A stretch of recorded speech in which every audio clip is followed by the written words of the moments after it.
Okay, let's get into your reading, Aries. Okay, so this person can't stop thinking about you. They're daydreaming about you. You are constantly on their mind.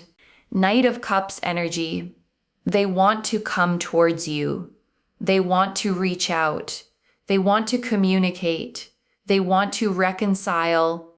The Knight of Cups. So Knight of Cups here, this is someone coming towards you with an offer, with a proposal, with an olive branch, with their heart in their hands, basically. And I want to name what the title is doing right up front, okay? Because it's giving you an instruction, not just a promise. They ignored you. Now they want you back. But you need to hear the message first. And that word first is the whole point of this reading, because the return is real and there's something you need to understand about it before you decide a single thing. And I want to name why that ordering matters so much, okay? Because most readings like this would just tell you the good news and stop. They ignored you, now they want you back. The end. Go be happy. And that would leave you walking into the reunion completely unprepared. But this reading is doing something kinder than that, okay? It's handing you the good news and the caution in the same breath. Because the return is genuinely coming, and how you handle it will decide whether it becomes a real second chance or just another turn of the same wheel. So hear the whole thing before you feel too much, okay? Let the cards give you the full map before your heart runs ahead of you, because you've earned the right to walk into this knowing exactly what you're walking into. And the Knight of Cups is the great romantic of the deck, okay? A knight riding slowly on a white horse, a cup held out in front of him, wings on his helmet and his heels, fish patterned on his cloak. And he is the card of the person who arrives with their feelings extended.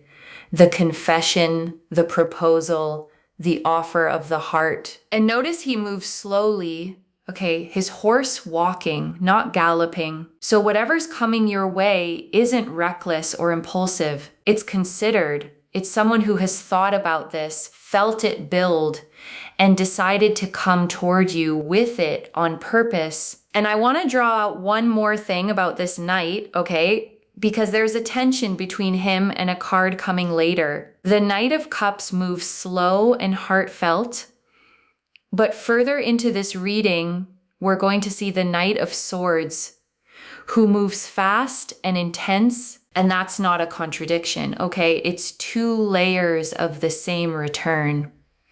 Underneath, the feeling is Knight of Cups, tender, romantic, genuinely emotional. And the delivery might be Knight of Swords, fast, urgent, all at once. So the heart behind it is soft, okay? And the arrival of it might be a rush. And knowing that in advance helps you not mistake the speed for the substance. The real thing to read is the Knight of Cups underneath. The feeling, not the Knight of Swords urgency on top. And I want you to sit with what daydreaming about someone actually means, okay? Because it's more revealing than it sounds. A person doesn't daydream about someone they're indifferent to. You don't build little scenes in your head about a person you've moved past. Daydreaming is what the mind does when it can't let something go, when it keeps reaching for a person who isn't there. So if this person is daydreaming about you, okay, constantly with you on their mind the way the cards are showing, then whatever they told themselves when they walked away, their own mind is disagreeing with it. Their mind keeps returning to you over and over, which is the clearest sign that the leaving never actually took. So this person really wants to reconcile with you. They want to reach out. They want to say something. They've been thinking about you a lot. Let's see what else is going on here. The Five of Pentacles. So the Five of Pentacles here, this shows that this person has been feeling a bit left out in the cold. They've been feeling a bit rejected. They've been feeling a bit abandoned. And I feel like this is a situation where, either they ignored you or they, sort of pushed you away. And now they're the ones feeling left out in the cold. Now they're the ones feeling rejected, feeling abandoned, feeling a bit lonely. And the Five of Pentacles shows two figures out in the snow, okay, cold, one injured and limping, passing beneath a warm, glowing, stained glass window without looking up at it. And it's the card of feeling shut out from warmth, of being right beside comfort and not being able to reach it. And here's the poetic justice of it turning up now, okay? Because they were the one who did the ignoring. They were the one who created the cold by pushing you out into it. And now they're standing in that exact cold themselves, feeling the precise thing they made you feel. And I want to be honest about what that does, okay? Because a person only truly understands a hurt once they've felt it from the inside. They may not have grasped what ignoring you actually cost until they ended up on the receiving end of the same cold, and now they get it fully, which is a big part of why they want to come back. And I want to name something specific about the loneliness in this card, okay? Because it's not ordinary loneliness. It's the loneliness of having pushed away the one warmth that was actually theirs. And that comes with a second layer on top, the layer of knowing they did it to themselves. Because when you look at the Five of Pentacles, okay, those two figures are walking right past a lit window. The warmth is there. It's glowing. It's close enough to touch. They just can't get to it. Or they don't look up to see it. And that's this person with you, okay? The warmth of what you had is glowing right there in their memory, and they're standing outside it in the snow, realizing they're the one who walked out and pulled the door shut behind them. And that realization is a very particular kind of cold. So let's see what else is coming through here. The Three of Swords. So Three of Swords here. This is heartbreak. This is pain. This is sorrow. I feel like this person is going through a lot of heartache right now. They're going through a lot of pain. They're going through a lot of sorrow. And I feel like a lot of this is to do with you, okay? They miss you. They're hurting because of the distance, because of the disconnection, because of the fact that you're not talking anymore. And the Three of Swords shows a single red heart pierced by three swords, okay? Gray rain falling behind it. No figure, no story around it. Just the wounded heart itself, because it's pure heartache, stripped of everything else. And I want you to sit with the fact that this is their card here, okay? Not yours. They are the one with the pierced heart in this reading. They are the one in the rain. The pain of this distance is landing on them now, and it's landing hard. And I want to name what makes this heartache different from ordinary heartbreak, okay? Because there's a specific weight to it. When someone breaks your heart, at least you get to feel wronged. You get the clean, simple grief of it not being your fault. This person doesn't get that clean version. Their heartache comes with a splinter of guilt in it, okay? Because they know they caused this. They weren't left. They left. They weren't ignored. They ignored. And now they're feeling the exact pain they handed to you first, with the added sting of knowing they built it themselves. And that particular flavor of pain, okay, the self-caused kind, is one of the most motivating forces there is. It's the pain that makes people change because it can't be blamed on anyone else. And there's nowhere to put it except into becoming different. The Eight of Cups. So Eight of Cups here. This shows that this person walked away from something. They walked away from you. They walked away from the connection. They left. And now they're realizing that maybe that was a mistake. Maybe they shouldn't have walked away. Maybe they, gave up on something too soon, and now they're regretting it. And the Eight of Cups shows a cloaked figure walking away under a moon. Okay, 8 cups stacked and left behind on the shore, heading off alone into the mountains.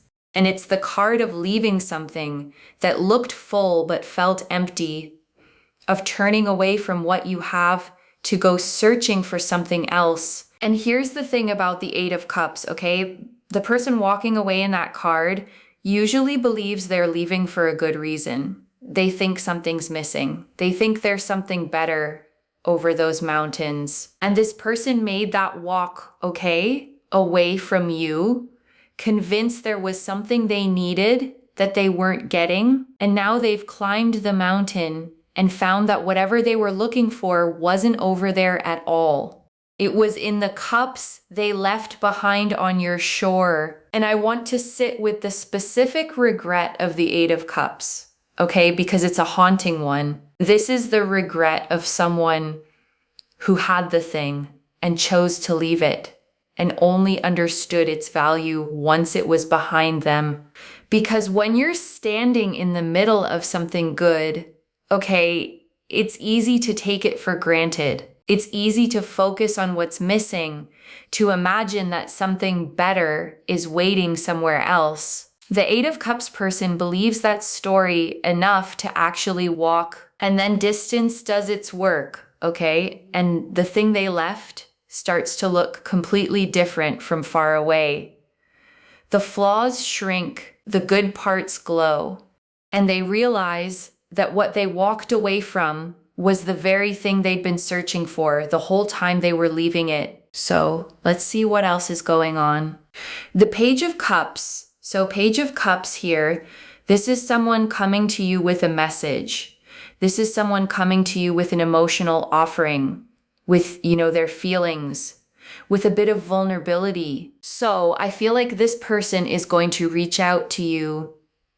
They're going to send you a message. They're going to, come towards you with a bit of an apology, with a bit of, an olive branch, with a bit of an emotional confession, basically.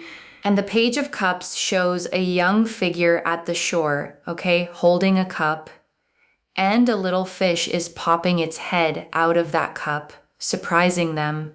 And it's the card of a tender, slightly shy, sincere, emotional message. The kind of feeling that bubbles up unexpectedly and has to be expressed. So the way they come toward you, okay, isn't going to be defensive or proud. It's going to be soft, a little vulnerable, a little nervous even. Someone holding their heart out and hoping you don't hand it back to them. And I want to prepare you for how disarming that softness can be. Okay? Because it's the part that's hardest to stay clear-headed through. When someone comes at you defensive and proud, it's easy to keep your guard up. But when someone comes to you vulnerable, apologetic, nervous, with genuine feeling in their voice, your heart wants to rush out and meet them halfway. And that instinct is beautiful, okay? And it's also exactly where you have to be careful, because a soft, sincere apology tells you what they feel, but it doesn't yet tell you what they'll do. Feeling sorry and behaving differently are two separate things, and the Page of Cups only proves the first one. So let the apology move you, okay?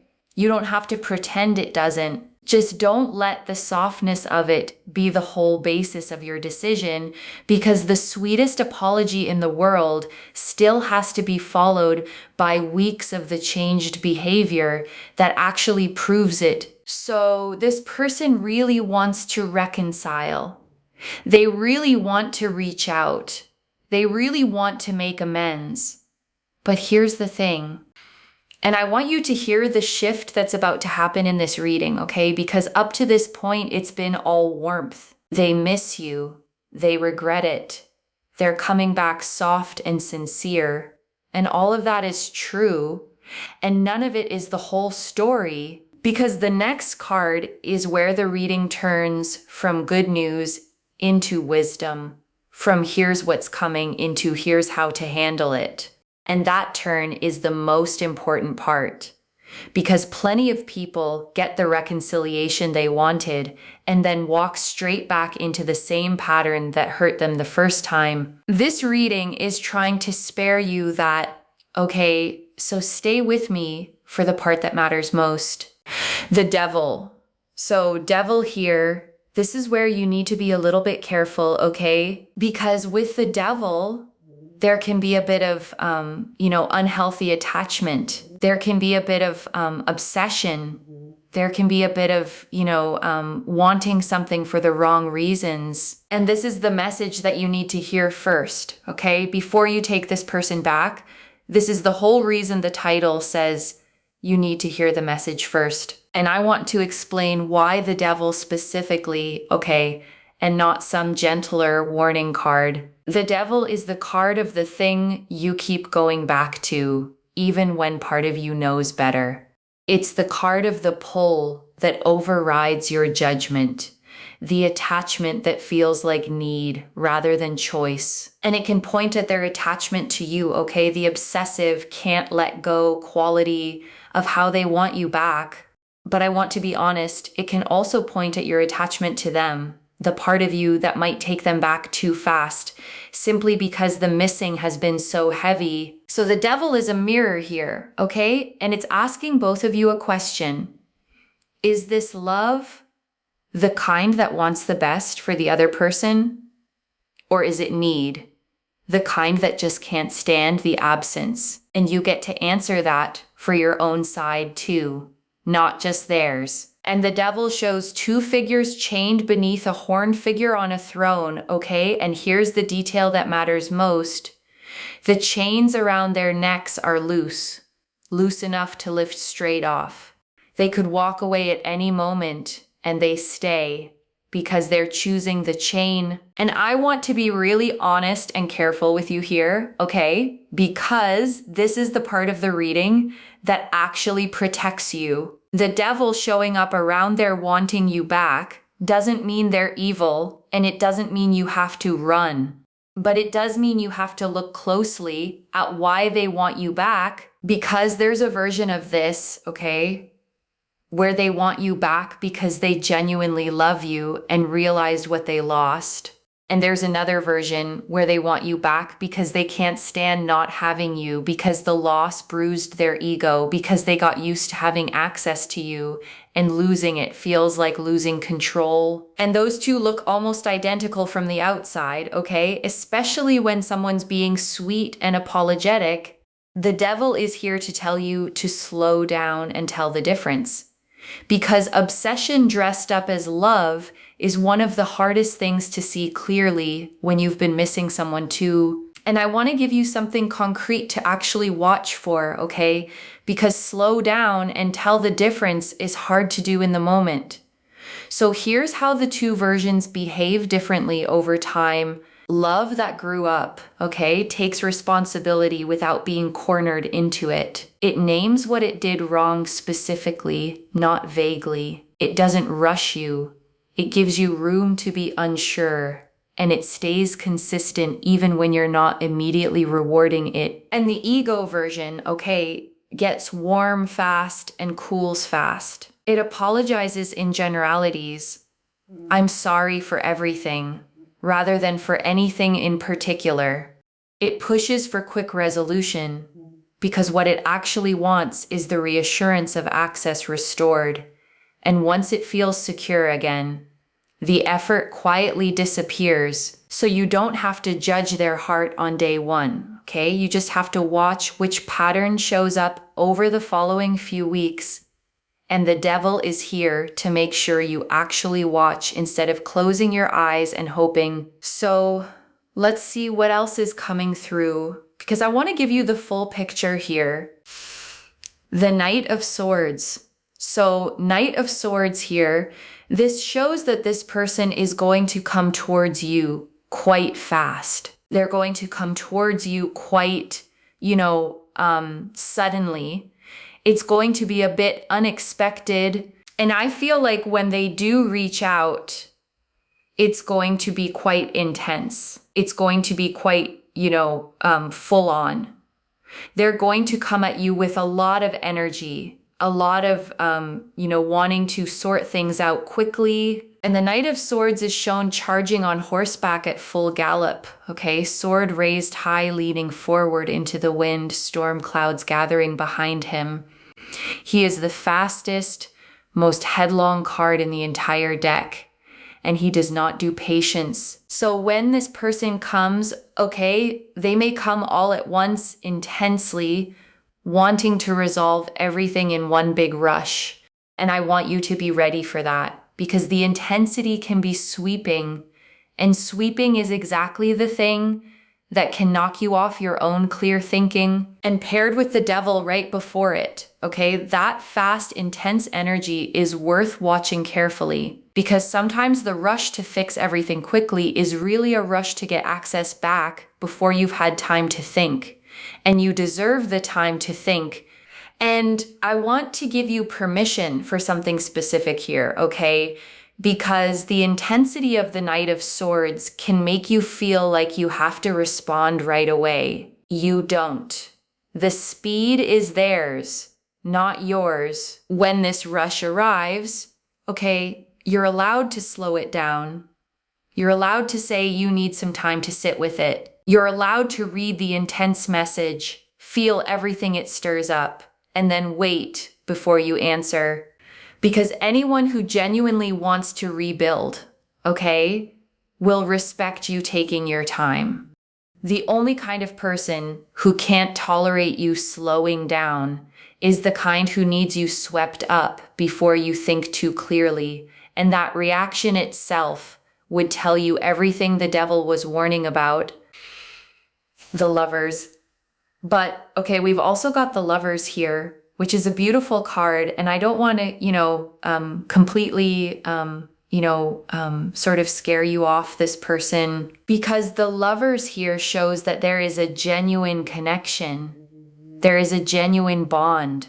There is genuine love here. There is a genuine soulmate kind of energy. And the Lovers card shows two figures beneath a great angel, okay? The sun blazing above them, a mountain between them, a choice being blessed from above.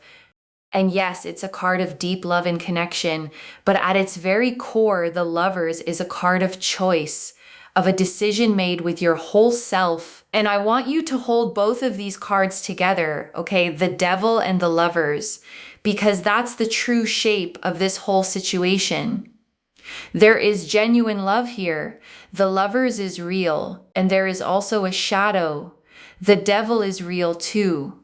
And the reading isn't telling you to pick one and ignore the other. It's telling you both are present, okay? And that the choice, which is the heart of the Lovers, is yours to make with your eyes fully open, not blinded by the love into ignoring the shadow, and not so guarded against the shadow that you deny the love, both at once, clearly. And I want to say something about why the Lovers is a choice card and not just a love card, okay?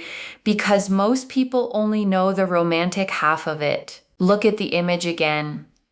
There's an angel above, a blessing coming down, but the two figures still have to choose each other. The blessing doesn't remove the decision. It just means the decision is sacred, and that's the position you're in, okay? The love is real. The connection is genuine, maybe even soulmate level, and none of that makes the choice for you. A real connection can still be the wrong thing at the wrong time. A soulmate can still be someone who isn't ready to treat you well yet. So the Lovers isn't telling you to say yes, okay? And it isn't telling you to say no. It's telling you that you have a real, weighty, blessed from above choice to make, and that you're the one who gets to make it with full knowledge of both the love and the shadow, not despite either one. So let's see what the advice is here, because this is important. The Queen of Swords. So Queen of Swords here, this is the advice, and it's very clear. Okay, the Queen of Swords says, use your head. Don't just, follow your heart blindly. Use your head. Think clearly. Set boundaries. Be discerning. Be a little bit, guarded. And the Queen of Swords sits on her throne, okay? Sword raised straight up, one hand extended, clouds beneath her, butterflies carved into her throne.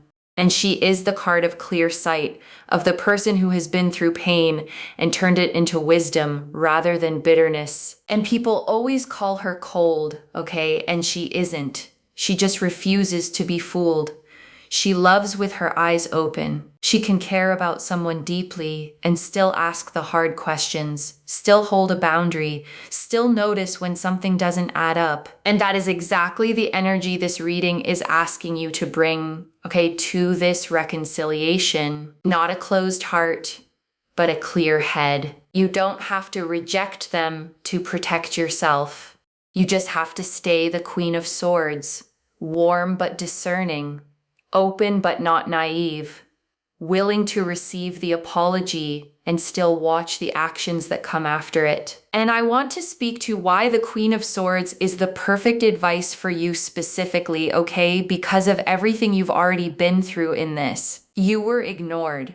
You were made to sit in a silence you didn't choose. And going through that gives a person two options. One option is to get bitter, okay, to armor up so hard that you can never be hurt again, but also never be close to anyone again. And the other option is to get wise, to keep your warmth, but add discernment to it, to love with your eyes open instead of shut.